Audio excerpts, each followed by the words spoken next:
Soal nomor 1. Berikut ini merupakan ciri hukum perdata kecuali A.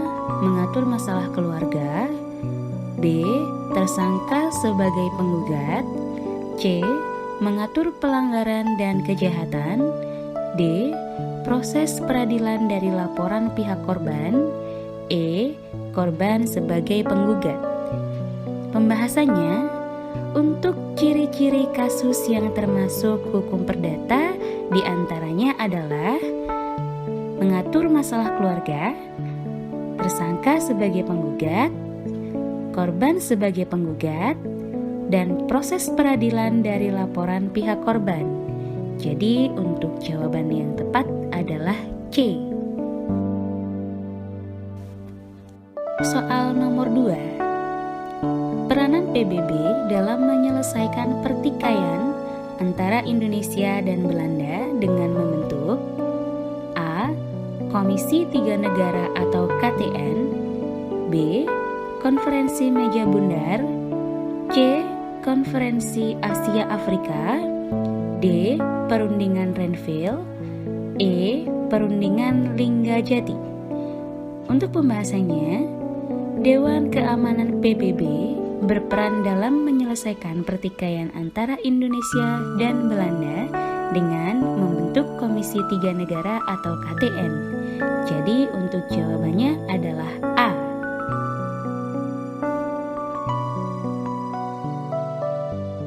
Soal nomor 3. Pancasila digunakan sebagai petunjuk atau pedoman berbangsa dan bernegara merupakan peranan Pancasila sebagai A. Ideologi negara, B. Nilai, C. Pandangan hidup, D. Landasan dasar, E. Tata cara. Pembahasannya adalah Pancasila sebagai pandangan hidup bangsa Indonesia dipergunakan sebagai petunjuk atau pedoman kehidupan berbangsa dan bernegara yang meliputi berbagai bidang kehidupan. Jadi untuk jawaban yang tepat adalah C. Soal nomor 4. Pancasila sebagai jiwa dan kepribadian bangsa, maksudnya adalah A. Bangsa Indonesia memiliki ciri khas yang tidak dimiliki oleh bangsa lain, B. Kehidupan bangsa Indonesia sesuai dengan kepribadiannya, C. Pembangunan dilaksanakan mengacu pada standar nilai Pancasila, D. Selalu menunjukkan bangsa dan negaranya, E. Menjadi sumber ukuran baik atau buruk adalah kepribadiannya. Untuk pembahasannya, Pancasila merupakan dasar negara Indonesia, sumber dari segala sumber hukum di Indonesia. Pancasila menjadi ciri jiwa dan kepribadian bangsa, yang berarti bangsa Indonesia memiliki ciri khas yang tidak dimiliki oleh bangsa lain. Jadi untuk jawaban tepatnya adalah A. Ke soal nomor 5. Negara yang memiliki presiden dan perdana menteri yang bertugas mengatur jalannya pemerintahan disebut sistem pemerintahan A. Parlementer, B. Presidensial, C. Semi-presidensial, D. Komunis, E. Oligarki. Pembahasannya adalah negara yang memiliki presiden dan perdana menteri yang bertugas mengatur jalannya pemerintahan disebut sistem pemerintahan parlementer.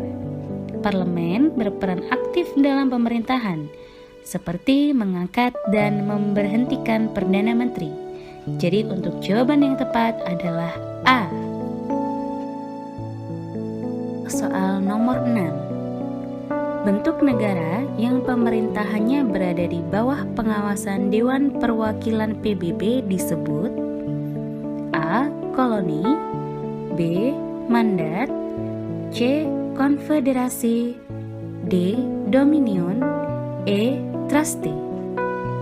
Pembahasannya adalah bentuk negara dibagi menjadi 7, yaitu konfederasi, koloni, truste, mandate, dominion, uni, dan protektorat. Dari ketujuh bentuk negara tersebut, bentuk negara truste yang pemerintahannya berada di bawah pengawasan Dewan Perwakilan PBB. Jadi untuk jawaban tepatnya adalah E. Soal nomor 7.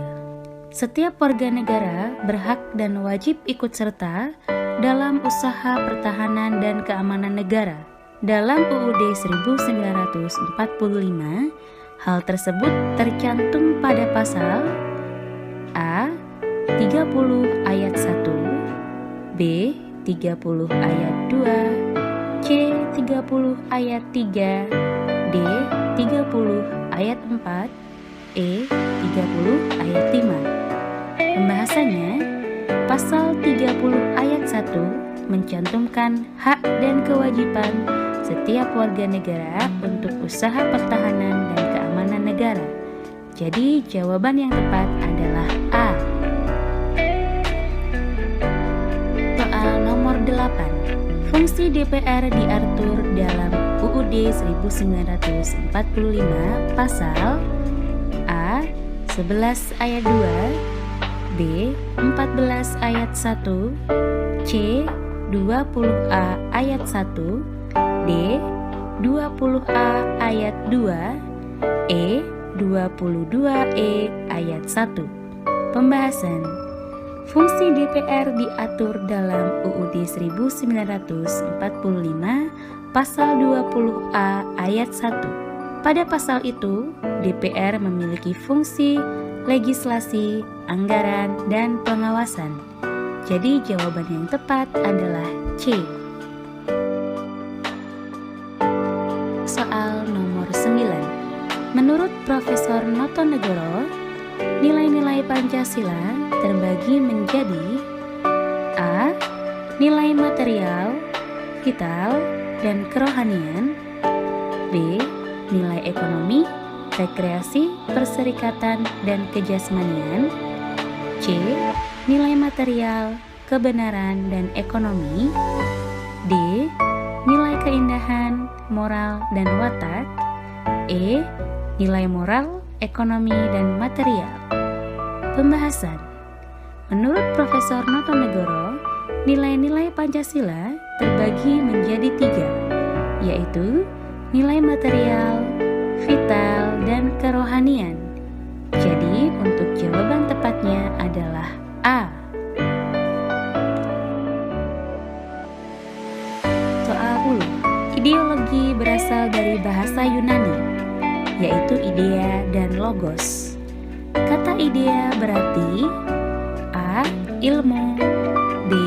Pengetahuan, C. Gagasan, D. Melihat, E. Ajaran. Untuk pembahasannya, secara etimologi, ideologi berasal dari bahasa Yunani.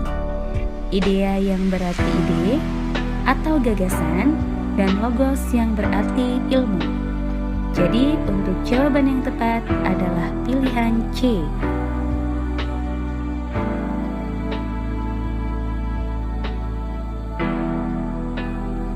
Soal yang pertama, persamaan dari kata bergegas yaitu A. Terburu-buru, B. Berguncang, C. Riuh rendah, D. Hasil pemikiran, E. Santai. Untuk pembahasannya, kita harus mencari makna kata yang sama dengan bergegas, yaitu cepat-cepat, tergesa-gesa, atau terburu-buru. Jadi untuk pilihan yang tepat adalah pilihan A. Soal yang kedua, persamaan kata dari inversi adalah A. Kesamaan, B. Pembaharuan, C. Perbedaan, D. Pembalikan, E. Perbaikan. Makna kata inversi sama dengan pembalikan posisi, arah, atau susunan. Jadi, untuk jawaban yang tepat adalah D. Soal nomor 3. Lawan kata dari maya adalah A. Kabur, B. Jelas, C. Pasti, D. Nyata, E. Imajiner. Pembahasannya, Maya berarti hanya ada di angan-angan atau khayalan. Jadi untuk lawan katanya adalah D, nyata. Soal nomor 4. Lawan kata dari gulita adalah A. Hewan, B. Nilsinar, C. Remang-remang, D. Silau, E. Benderang. Untuk pembahasannya, gulita berarti gelap atau pekat. Jadi lawan katanya adalah benderang. Soal nomor 5. Di sini sengat disandingkan dengan lebah. Maka persamaan yang tepat, gajah disandingkan dengan apa? Untuk pembahasannya, alat pertahanan diri dari lebah adalah sengat. Maka alat pertahanan diri dari gajah adalah gading. Jadi pilihannya adalah B. Soal nomor 6. Pesawat terbang disandingkan dengan hangar. Jadi untuk mobil disandingkan dengan apa? Untuk pembahasannya, pesawat terbang disimpan di dalam hangar. Jadi mobil disimpan di dalam garasi. Jawaban yang tepat adalah E. Jika 2A plus 2 sama dengan 10 dan 4B plus 4 sama dengan 6, maka A per B sama dengan titik-titik. Untuk pembahasannya, 2A plus 2 sama dengan 10, maka nilai A sama dengan 10 kurangi 2 dibagi 2, sama dengan 4. 4B plus 4 sama dengan 6. Maka nilai B yaitu 6 dikurangi 4 dibagi 4 sama dengan setengah. Sehingga nilai A per B sama dengan 4 dibagi setengah sama dengan 8. Jadi pilihan yang tepat adalah C. Soal nomor 8. Pohon kurma dapat berbuah dengan baik jika dirawat. Teguh punya kebun kurma di halaman belakang rumah. Teguh selalu merawat kebun kurma tersebut. Jadi untuk pembahasannya, pohon kurma dirawat maka akan berbuah dengan baik, dan Teguh merawat. Jadi pohon kurma di kebun Teguh dapat berbuah dengan baik. Pilihan yang tepat adalah A. Soal nomor 9. Baris deret yang tepat untuk mengisi titik-titik adalah A26, B24, C42, D48, E60. Pembahasannya, deret di atas memiliki pola dikali 2 ditambah 6 dan seterusnya. Maka 12 dikali 2, 24, ditambah 6 sama dengan 18, dikali 2 sama dengan 36, ditambah 6 sama dengan 30, kemudian dikali 2 hasilnya adalah 60. Jadi jawaban yang tepat adalah E. Soal nomor 10. Huruf yang tepat untuk mengisi titik-titik adalah A, M, N, B, N, M, C, N, O, D, O, P, E, N, P. Pembahasannya adalah ubah urutan huruf menjadi urutan angka agar lebih mudah seperti berikut ini. Sehingga memiliki pola dikurangi 1, dikurangi 2, dan seterusnya. Jadi, nilai yang didapatkan adalah 14 dan 13, atau huruf N dan M. Maka jawaban yang tepat adalah B. Soal nomor 1. Bagaimanakah Anda dalam mengemukakan pendapat? A.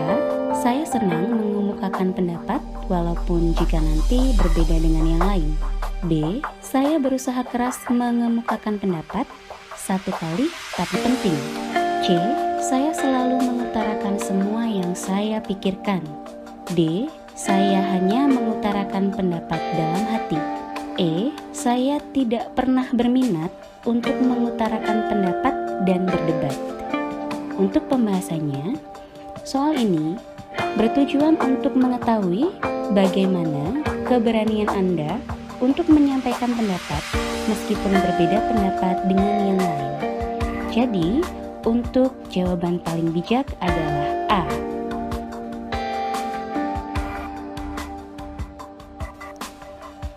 Soal nomor pribadi Anda menyelesaikan sebuah masalah? A. Menyelesaikannya sendiri. B. Berusaha sebisa mungkin diselesaikan sendiri dan jarang meminta tolong orang lain. C. Saya berusaha menyelesaikan sendiri sambil meminta tolong orang lain. D. Meminta pertolongan untuk bersama-sama menyelesaikan, namun terkadang menyelesaikan sendiri. E. Selalu meminta bantuan orang lain. Pembahasannya, soal ini bertujuan untuk menilai bagaimana usaha dan kinerja Anda saat menghadapi suatu masalah agar cepat teratasi secara efisien. Jadi untuk jawaban paling bijak adalah C. Soal nomor 3. Apa yang Anda lakukan dalam sebuah diskusi dengan kelompok kecil dari teman-teman Anda? A. Saya adalah pendengar dan pengamat yang baik dalam diskusi. B. Saya lebih banyak mendengar dan berbicara sekedarnya. C. Jika perlu bicara, maka saya utarakan. Jika tidak, maka saya cukup mendengar. D. Saya menjadi pengamat sejenak lalu aktif berpendapat. E. Saya selalu aktif berpendapat dan mengalahkan teman-teman untuk berpendapat juga. Untuk pembahasannya, soal ini bertujuan untuk mengetahui bagaimana Anda berinteraksi dalam sebuah diskusi, tentang bagaimana Anda mendengarkan dan menyampaikan pendapat. Jadi, untuk jawaban paling bijak adalah pilihan D. Soal nomor 4. Bagaimana sistem perencanaan Anda? A. Sistem perencanaan saya teratur dan rapi sesuai jadwal. B. Sistem perencanaan saya sesuai prioritas. C. Sistem perencanaan saya sesuai mutlak. D. Sistem perencanaan saya teratur dan adaptif. E. Saya tidak membutuhkan sistem perencanaan. Pembahasannya, soal ini bertujuan untuk mengetahui bagaimana skala sistem perencanaan Anda. Jadi untuk jawaban paling bijak adalah pilihan B. Soal nomor 5. Bagaimana pendapat Anda tentang masalah yang dihadapi dalam tim? A. Saya menganggap masalah yang dihadapi tim adalah masalah saya juga, sehingga saya akan berusaha menyelesaikannya. B. Ketua tim adalah penanggung jawab terbesar atas masalah itu. C. Orang yang menimbulkan masalah itu adalah yang harus bertanggung jawab. D. Jika masalah itu tidak berkaitan dengan saya, maka saya tidak memikirkannya. E. Masalah tim harus diselesaikan secara tim.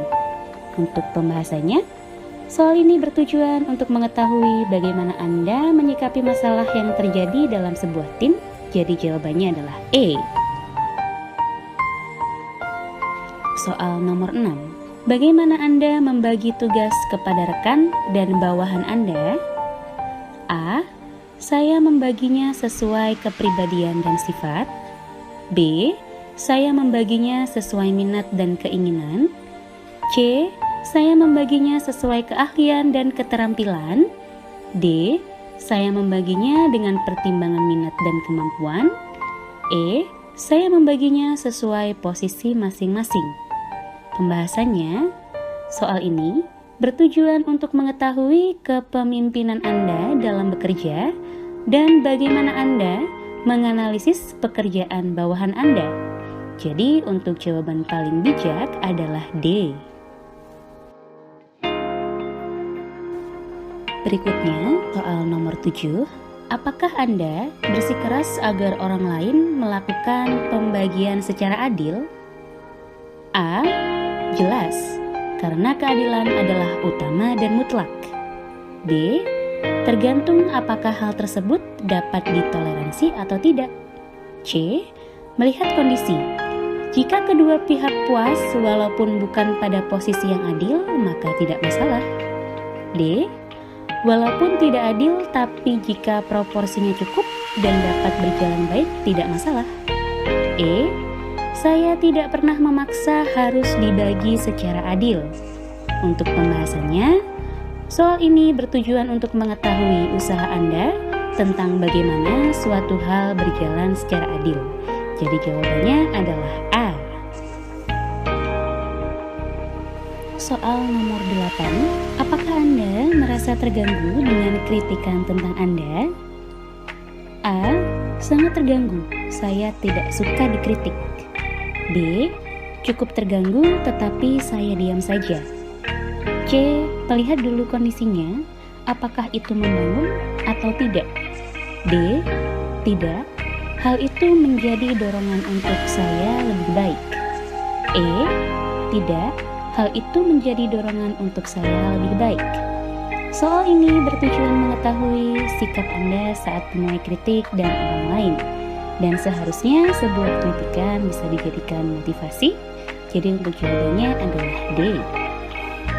Soal nomor 9, bila jadwal Anda yang biasa diubah, apa yang Anda rasakan?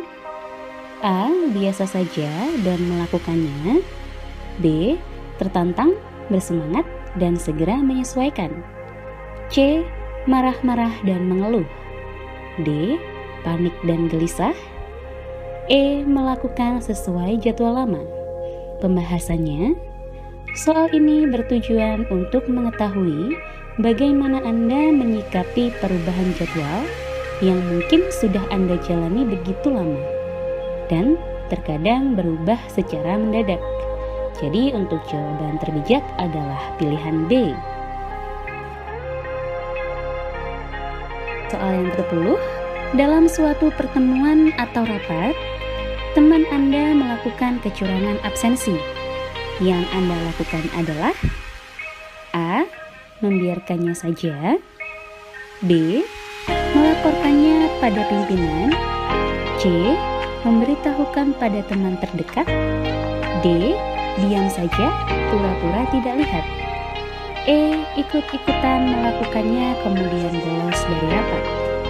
Untuk pembahasannya, soal ini bertujuan untuk mengetahui bagaimana respon dan profesionalitas Anda dalam bekerja saat mengetahui teman Anda melakukan kecurangan. Jadi untuk jawabannya adalah pilihan B.